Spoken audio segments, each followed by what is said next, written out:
हमारे जहन में अक्सर ये सवाल पैदा होता है कि इतने बड़े यूनिवर्स में क्या हम अकेले रहते हैं या हमारे अलावा कोई और भी इस यूनिवर्स में रहता है। अगर हमारे अलावा कोई और इस यूनिवर्स में रहता होगा तो क्या जैसे हम उनकी खोज में लगे रहते हैं वो भी हमारी खोज में लगे रहते होंगे? क्या एलियंस सच में एग्जिस्ट करते हैं? इसी चीज को जानने के लिए नासा ने बहुत से प्रोजेक्ट शुरू किए। नासा के इन प्रोजेक्ट्स का मकसद था कि किसी तरह हम एलियंस तक अपने पैगामात पहुंचा सकें। साल 1977 की बात है कि नासा ने अपना वॉयेजर 1 स्पेसक्राफ्ट लॉन्च किया। ये एक इंटरस्टेलर मिशन था, एक ऐसा मिशन जिसमें इंसान के हाथों से बनाई हुई एक चीज ने हमारे सोलर सिस्टम की बाउंड्री को पार करना था। हमारा सोलर सिस्टम मिल्की वे गैलेक्सी में मौजूद है और हमारे सोलर सिस्टम की तरह और भी अरबों सोलर सिस्टम इस गैलेक्सी में मौजूद हैं। तो इन सोलर सिस्टम्स के बीच में जो जगह है उसे इंटरस्टेलर स्पेस कहा जाता है। आज तक नासा ने सिर्फ 5 इंटरस्टेलर मिशन लॉन्च किए हैं, जो कि पायनियर 10, पायनियर 11, वॉयेजर 1, वॉयेजर 2 और न्यू होराइजन्स है। लेकिन इन 5 मिशंस में से सिर्फ 2 मिशंस ही इंटरस्टेलर स्पेस तक पहुंच सके, क्योंकि इंटरस्टेलर स्पेस तक पहुंचने में बहुत लंबा अरसा लग जाता है। और ये 2 मिशन जो इंटरस्टेलर स्पेस तक पहुंच सके ये बहुत खास मिशन थे। ये मिशंस वॉयेजर 1 और वॉयेजर 2 थे।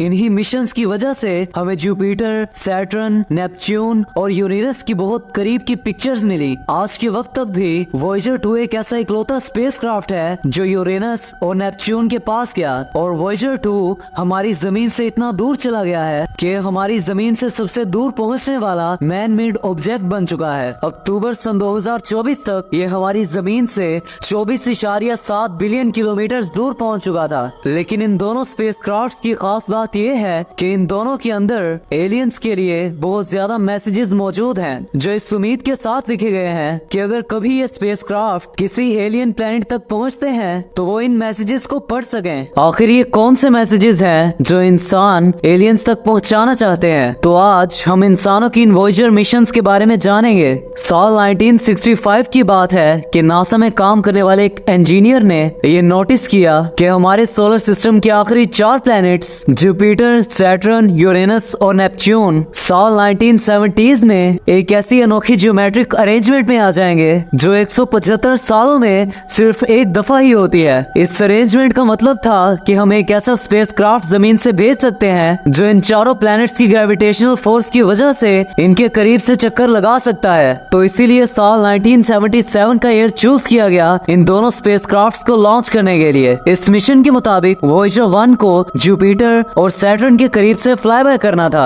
और खास तौर पर सैटर्न के बड़े मून टाइटन पर फोकस करते हुए, और दूसरी तरफ वॉयेजर 2 को जुपिटर, सैटर्न, यूरेनस और नेपच्यून के पास से गुजरना था। तो ऐसे ही 20 अगस्त 1977 को वॉयेजर 2 को वॉयेजर 1 से पहले लॉन्च कर दिया जाता है, और तकरीबन 16 दिन बाद 5 सितंबर 1977 को वॉयेजर 1 को भी लॉन्च कर दिया जाता है। जो रास्ता वॉयेजर 1 ने लिया वो ज्यादा छोटा था वॉयेजर 2 के मुकाबले में। तो ऐसे मार्च 1979 में वॉयेजर 1 वॉयेजर 2 से पहले पहुंच जाता है। ये पहली दफा था कि इंसानों के पास जुपिटर की इतनी क्लियर पिक्चर्स आई। इन्हीं पिक्चर्स से हमें मालूम हुआ प्लेनेट सैटर्न की तरह प्लेनेट जुपिटर के गिर्द भी रिंग्स मौजूद हैं, लेकिन ये इतनी ज्यादा फेड हैं कि ये नजर नहीं आती। जुपिटर के मून्स, इसकी रिंग्स और जुपिटर को मिलाया जाए तो ये जोवियन सिस्टम बनता है। तकरीबन 1.5 साल बाद 12 नवंबर 1980 को वॉयेजर 1 सैटर्न के पास पहुंचता है। इस वक्त वॉयेजर 1 की स्पीड वॉयेजर 2 के मुकाबले में इतनी ज्यादा हो गई थी कि वॉयेजर 2 को सैटर्न तक पहुंचने में तकरीबन 9 महीने और लग गए थे। सैटर्न तक पहुंचने के बाद वॉयेजर 1 ने सैटर्न के तकरीबन 3 और मून्स को एक्सप्लोर किया,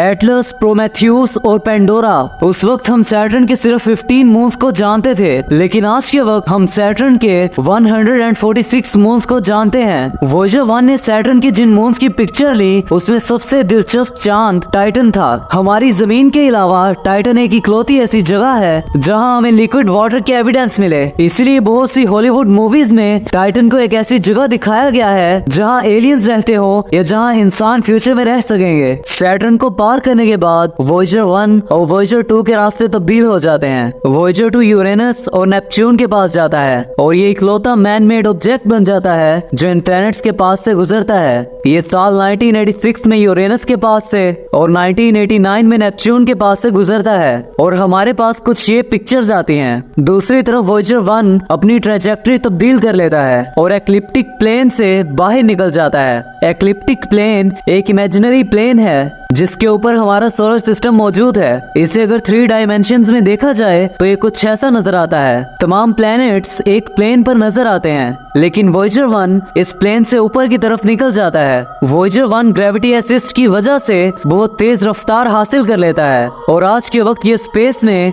तकरीबन 60,000 किलोमीटर पर आवर की स्पीड से घूम रहा है। 1 जनवरी 1990 में वॉयेजर के इंटरस्टेलर मिशन की शुरुआत होती है। सन के इन्फ्लुएंस और सोलर सिस्टम से बाहर निकलने का मिशन, और साइंटिस्ट के मुताबिक 25 अगस्त सन 2012 को वॉयेजर 1 ने इंटरस्टेलर स्पेस में एंट्री मारी। पूरे 22 साल का अरसा लग गया इस इंटरस्टेलर मिशन को इंटरस्टेलर स्पेस तक पहुंचने में। तकरीबन 8 से 9 महीने साइंटिस्ट ने इस चीज को कंफर्म किया कि क्या सच में वॉयेजर 1 सोलर सिस्टम को पार कर चुका है, और फाइनली सितंबर 2013 को ऑफिशियली अनाउंस किया गया कि इंसान के हाथों बनाई गई किसी चीज ने सोलर सिस्टम की सरहदें पार कर ली हैं। ये तो कहानी थी वॉयेजर 1 की, लेकिन वॉयेजर 2 का क्या हुआ? इसके तकरीबन 6 साल बाद वॉयेजर 2 ने भी इंटरस्टेलर स्पेस में एंट्री मारी 5 नवंबर सन 2018 को, और ये ऐसे इकलौते 2 स्पेसक्राफ्ट्स हैं जो ऐसा कर सके, और इन दोनों के अंदर एलियंस के लिए कुछ मैसेजेस मौजूद हैं। लेकिन ये ऐसे इकलौते स्पेसक्राफ्ट्स नहीं थे जिनके अंदर एलियंस के लिए मैसेजेस मौजूद थे।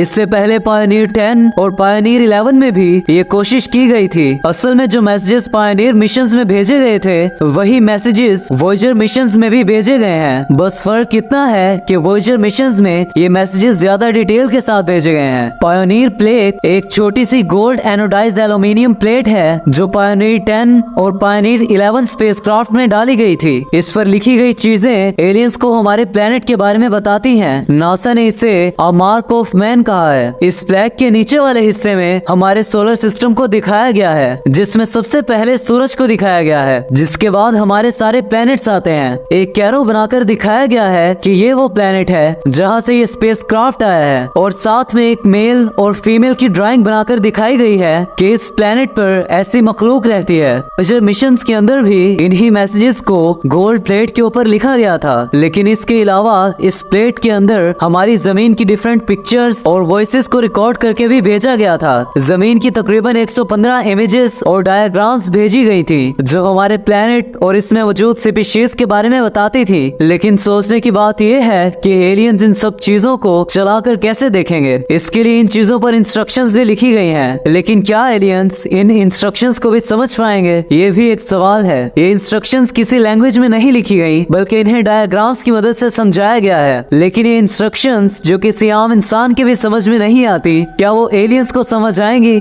ये भी मुश्किल है।